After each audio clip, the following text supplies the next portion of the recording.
Hello everybody, I'm Gwen Campbell-Mindes. Welcome to Gwen's Bookish Ramblings.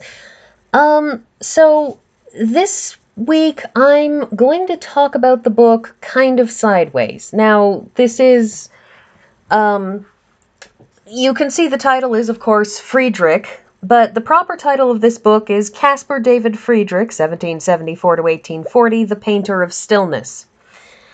Caspar David Friedrich was a relatively important artist in Germany during the Napoleonic Wars, and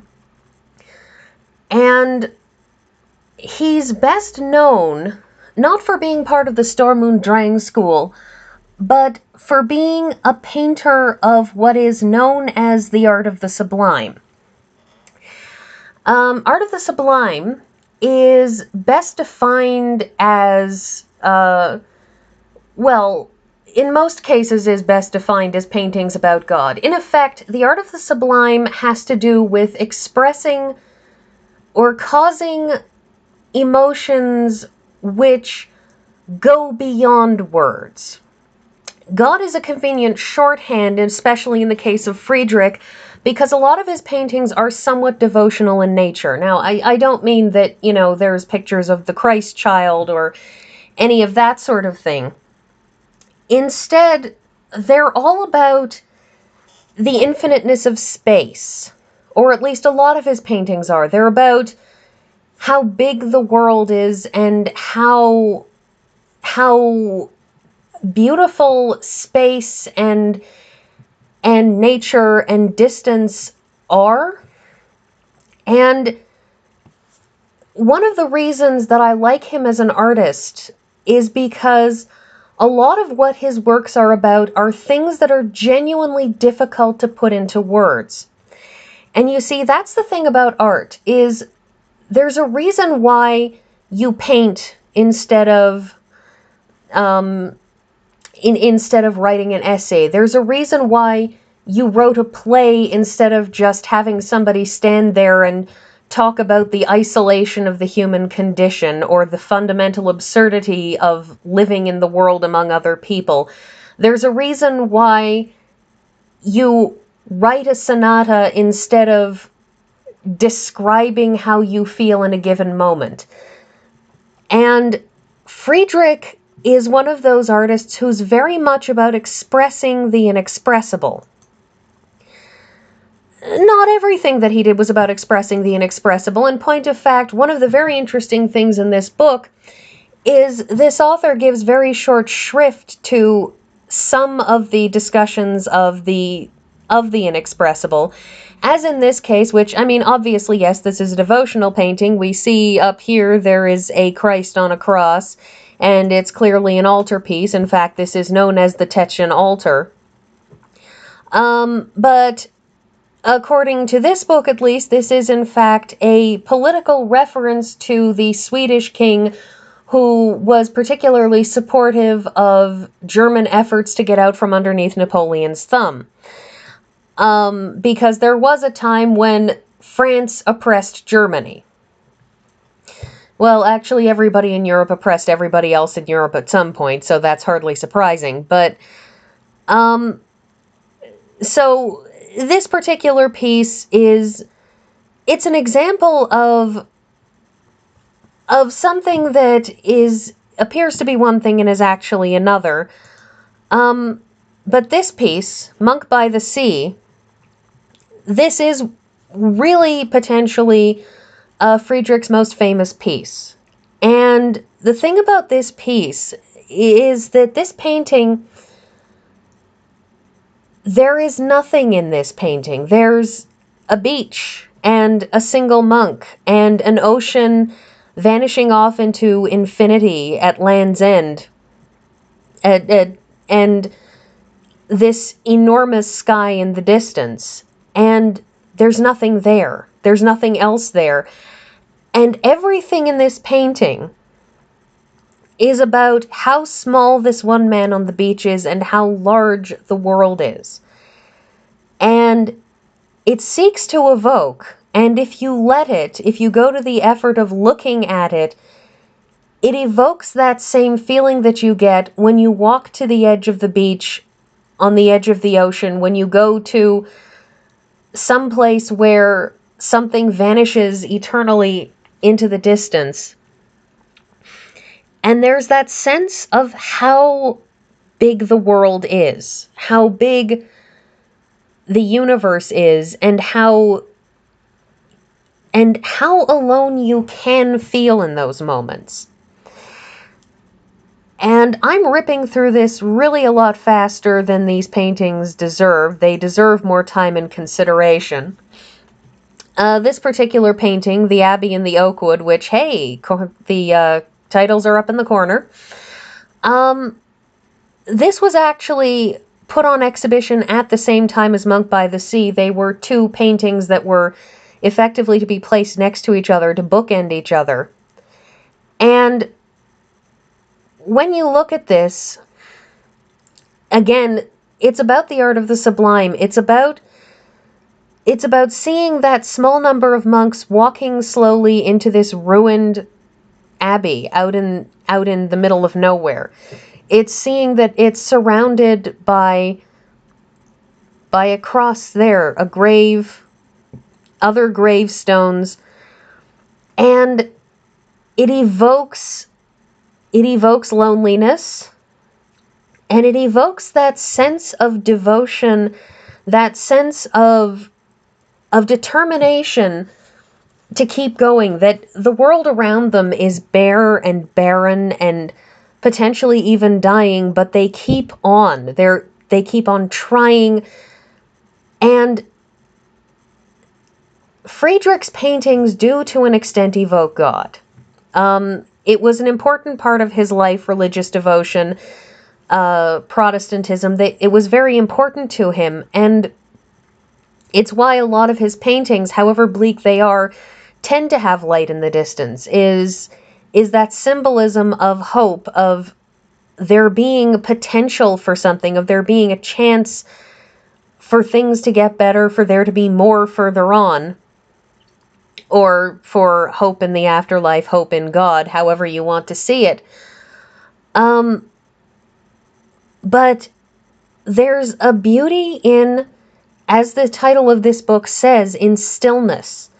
This is a very still painting. This isn't a painting with dynamism. It's not a painting with movement. This isn't like looking at a painter, at one of those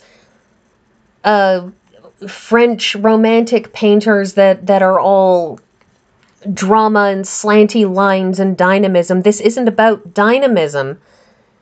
It's about looking at things and in taking this moment to see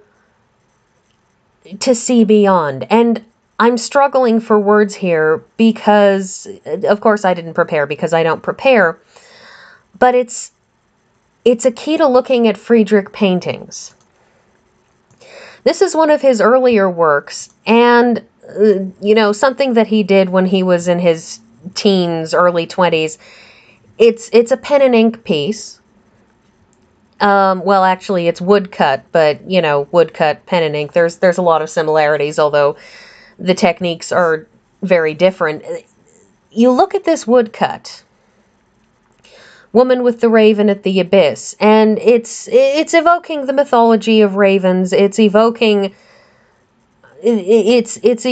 of course, the idea of somebody standing at the abyss. But look at this. There's certain implications of movement, of course. I mean, there's a flying raven over here. There's the fact that her hair is clearly moving a little bit. But what you're looking at is the shape of the clouds. You're looking at the mountains. You're looking at this frozen moment in time. And it's such an important thing to look at, to conceive of when dealing in Friedrich, because it's the thing in his paintings that speaks to me. And I'm not saying that he's a better artist than other great painters in history. But his paintings are of a particular nature, of a particular type. And it's something that speaks to me personally. And so it's the reason I like this book, because it's a book full of pictures of art by an artist that I like, and whose paintings I am unlikely to see in person because, frankly, the likelihood of my making it to Germany is fairly thin on the ground. Wanderer Above the Sea of Fog is another of his particularly well-known works. And this is a painting that does a few of the things that he's known for, because this is a nature painting, and it's not a painting that he did where he set up an easel or he sat down with a sketchbook and said, here is a mountain range in Germany, it looks just like this. This is a composite, as in he's seen a bunch of mountains and he said, okay, here's what mountains look like. Here's a collection of mountains. Here is a Platonic ideal of mountains.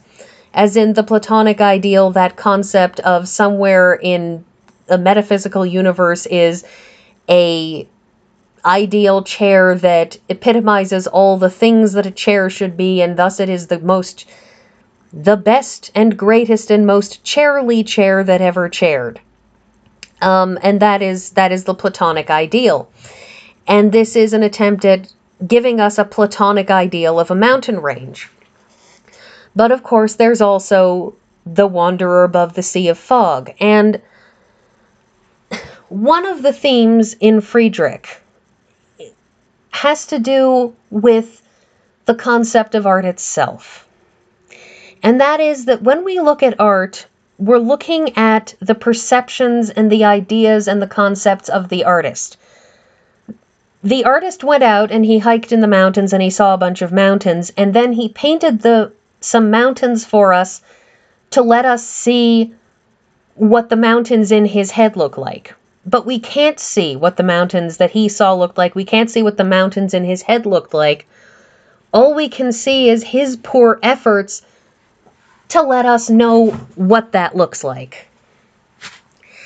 And so here we have a view of the artist from behind, blocking part of our view.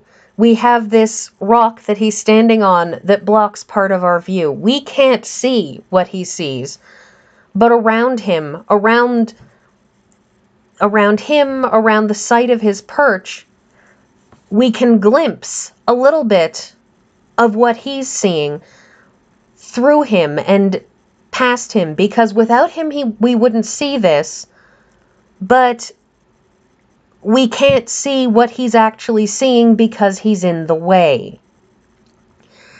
And it's an important statement about the nature of art, and it speaks to his belief that art should be didactic, should teach you something, should be uplifting, should improve. And I always come away from a Friedrich painting feeling like I've seen something more or new or better. And that's why I like them, is because they speak to me personally. This painting, Woman at a Window, it's almost even more of that, because we can just barely see beyond that there is more. And so there's a quality in this that's of a religious quality, that all we on this poor earth can see of heaven is that little tiny glimpse that is granted us. But there's also that we cannot see what the artist sees. All we can see is what little the artist can grant us to see of what he or she is seeing.